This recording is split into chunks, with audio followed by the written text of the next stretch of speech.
This is my story time on how I was molested at 4 years old several times by this sick ass man right here whose name is Marshall Smith. Hello my people and welcome back again to another interesting video. In this channel we've talked about SA by parents, uncle, parent friend, father and all of that, but usually on young girls. I don't think we've ever talked about young boys being SA. So I saw this young man saying or calling out a man that molested him while he was 4 years old. And I was like interested because usually I don't really see men come out to talk about that kind of thing. Mostly it's always women, right? That usually come and talk about, oh, my father did this, my teacher did this, my uncle did this, my brother has been doing this to me, my mom invited her boyfriend. It's usually women and young girls talk about these things. So me seeing a young man saying or calling out, in fact, he even put his picture, which I was like, good, okay. I put his picture and it was like, this is a man that molested him while he was 4 years old. Let me read the story time for you all to watch, and yeah, we'll come back and talk about it. This is my story time on how I was molested at 4 years old several times by this sick ass man right here whose name is Marshall Smith. Here's the story. Okay, so before I start the story, y'all, I am one of those people who I have like a nervous laugh. Like when I get awkward or in moments that are just like uncomfortable for me, I might laugh or smile. So if you see me laughing or smiling at any part of this story, just know I'm probably uncomfortable. So this was a cousin, my mom's cousin, who was staying with us. And at the time, it was me, my brother, and then I had a sister who was like just born. So she was in the room with my mom and my dad. Me and my brother, on the other hand, we slept in the same room. So when this guy, and we don't know him, I don't know him as Marshall. Our family knows him as Puddin'. They call him Puddin', like the snack, like Puddin'. Um, and so me and my brother has our own room. So of course, if he comes and stays with us, like you would think he would either sleep on the couch or, um, I guess, in the boys' room. So he slept in the boys' room, in our room. So how this was is I slept on the bottom bunk. My brother slept on the top bunk. So he always slept on my bunk of the bed. Um, Ooh, hold up. He always slept on my bunk of the bed, and I tell people all the time, like I remember this so vividly. Like I literally still remember like what he used to do when he would start it or the process. So what it was is, of course, like my mom and my dad would go to bed. I'm gonna tell you about the first day. So my mom and my dad went to bed, and I remember I was laying in my bed, and my brother was woke in the bed above me or whatever, and he got in my bed, and he started like pulling my underwear down, and again, y'all, like I'm 4 years old, so it's so uncomfortable. Like it really is, y'all. It's very uncomfortable telling this story because I've never said it like publicly, and I know that this is gonna be seen by people. So I'm just uncomfortable, guys. Like, please don't judge me. I really am. Like, I'm just uncomfortable. But I have been wanting to do this story for so long. Like, I have people who know me personally know the story already, but so he got into, like I said, he got into my bed, and I remember him like pulling my pants down, and then my brother started moving on the bed above me, and I remember him getting up. We had like this fan. I don't know if y'all remember them little old school fans, but we had this fan in the room basically, and the fan makes a lot of noise. So he got up, like oh shit, like he forgot something, but he got up. He went to turn the fan on, and then he got back into the bed. And I remember like, and I'll never forget like him getting back into that bed and like continuing doing what he was doing. And I just felt like something like poking me.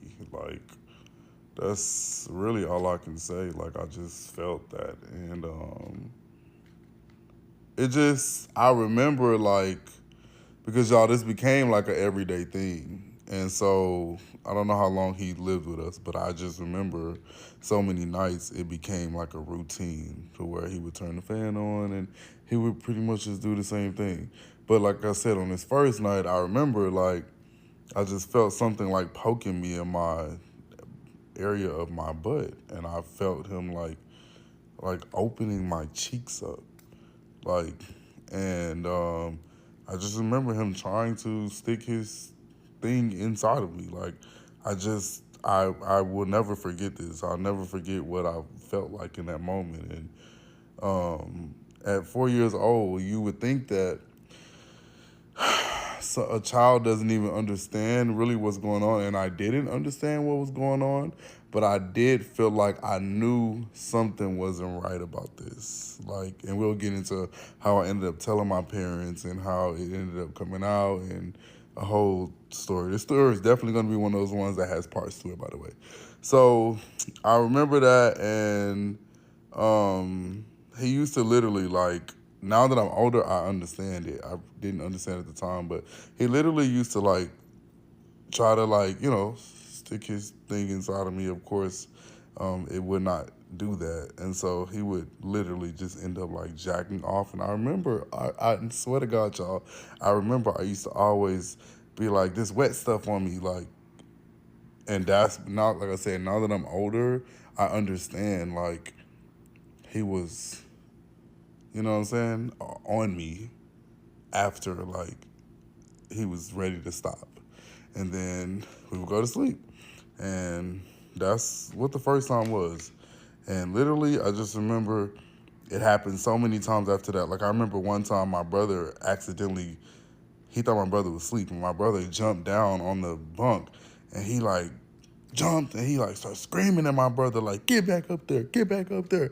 And I remember I was like, damn. In my head, I was like, I'm telling you, I was a smart kid. Like, I knew something was wrong about this. Like, I just knew something was wrong because it's like, he would only sneak and try to do this. He would only try to, it's like it just was a sneakingly type of thing. The way it happened, the way, I just knew I was a very smart kid. So, like, I just knew that this is wrong. This is not right. At the same time, it was like, I'm a child. So, like, I don't really know what's going on. Like, I don't even know that, this is an adult act. I just know that I just knew something was wrong. And so as I said, y'all, like, this would happen like, I can't tell you how many nights, but I know that it was a lot of nights. Like, I know that it was a lot of nights. I just remember he had a fucking routine. Like, he would get up, cut that fan on. If he could, cut the TV on. He would always make sure my brother is asleep, checking up there, making sure the door is locked. He would walk out my room because our room sat right outside the living room. My parents' room was right across. We lived in an apartment at the time. And so if they would have walked in, like, it would have been an easy thing. You really wouldn't have heard, but he would always make sure that door is locked. Like, he had a routine, and he wouldn't take too long. You know, this whole thing will probably go on maybe like 10 minutes. 10 minutes max. It was something that he would get in there, do quickly, and try to be done as long as he could. But I remember, y'all, when one day I finally said something to my parents, to my dad, actually. And I don't remember exactly what I said, but I remember me saying something along the lines of like, he has something poking me or something like that. And my dad was like, what are you talking about? He was making me show him like, where on my body am I talking about? What am I talking about? Like, and I remember I showed like, my butt, like, here. Like, and he was like, is he pulling your, he's asking me questions, like questions, like, Is somebody messing with you? Is somebody playing with you down there? Or somebody pulling your pants down? And I'm just answering the questions like, yes. Yeah. And they're like, who? And then, like I said, y'all, we don't call him Marshall. We call him Puddin'. And I remember saying Puddin'. And all I remember, y'all, is one day, I remember this day I said this to my dad. I remember it was fucking cops at our house.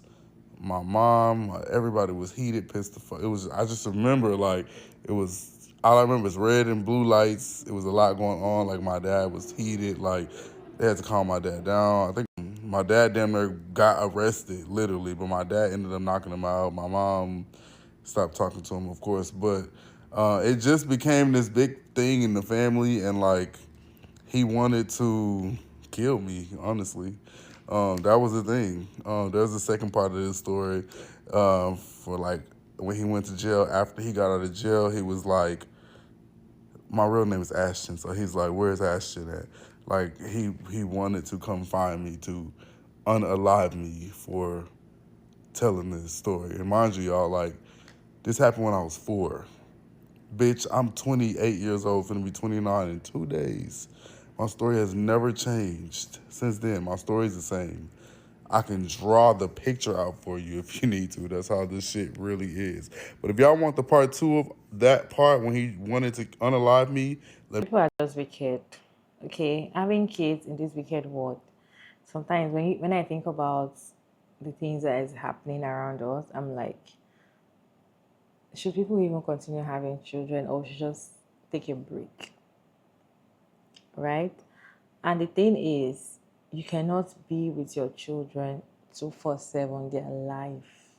Forget it. No matter how protective you are as a mom or as a dad or as a parent, your eyes cannot be there 100. In fact, it might just be a second that you just turn your face, things are happening, right? And because I'm saying this because some people will say, why are they allowing stranger, or why are they allowing this kind of person to stay in their house? Or I will never allow a family member to come and stay in my house. I'll never allow a trust. I'll never trust anybody to sleep with my children in my children's room.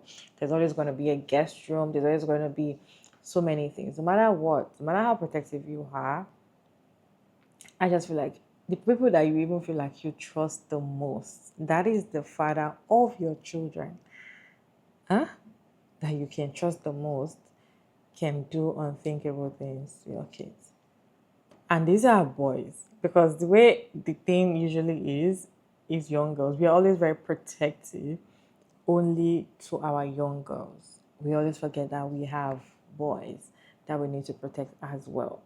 You see people say that, oh, you have girls, oh, I have to protect my girls, I have to, but they just leave their boys like that because they feel like nobody's going to touch them, nobody's going to do anything to them. This period, the way older men are actually molesting, essaying, gripping young boys these days. I've seen like 2 other stories. It's crazy. In fact, they do it to even teenagers as well. And give them money and that's it. That's because they're on a deal. They cannot tell people they're on a deal. The only people they can do it to are people that are so naive, they don't even know what they are doing. Young children, right? That I feel like that's the best people that they want to show their feelings to. People usually say, I check my children's private parts every time. How do you check your son's private parts? You check the anus as well. So what if you think in your head is just a very strong pull that came out of it? Like, I don't think your mind will go there. And the thing is, the people that do these things are the trusted ones. That's like I'm saying. They are the ones that you trust. They're not even the ones that you're suspecting. Because most of the stories I've read, most of the stories I've seen, I've heard as well, they are the ones that are trusted. And I love the fact that he went to tell the father and he just took action immediately. Some of them would just cover it and all of that and just tell you, don't say anything about it. most young women cannot even, young girls can't talk about who touched them. They can't open their mouth to talk about who touched them, because at a point they'll feel like probably it's their fault that this man is touching them. They are afraid. Look at him threatening to unalive him for talking. And those are the threats they keep telling young girls. If you tell anybody, I will unalive you, I want to alive your mom, they will not be afraid to talk. This world is just so wicked, like a lot of wicked people everywhere. Everywhere. Like it's just so crazy. Anyway, what is your take on this conversation? Let me know your thoughts down in the comment section. Respectfully, Jacob Meyer David, and thank you so much for tuning in. I hope you enjoyed this one. Please like, share, and subscribe. And yeah, see you on my next one.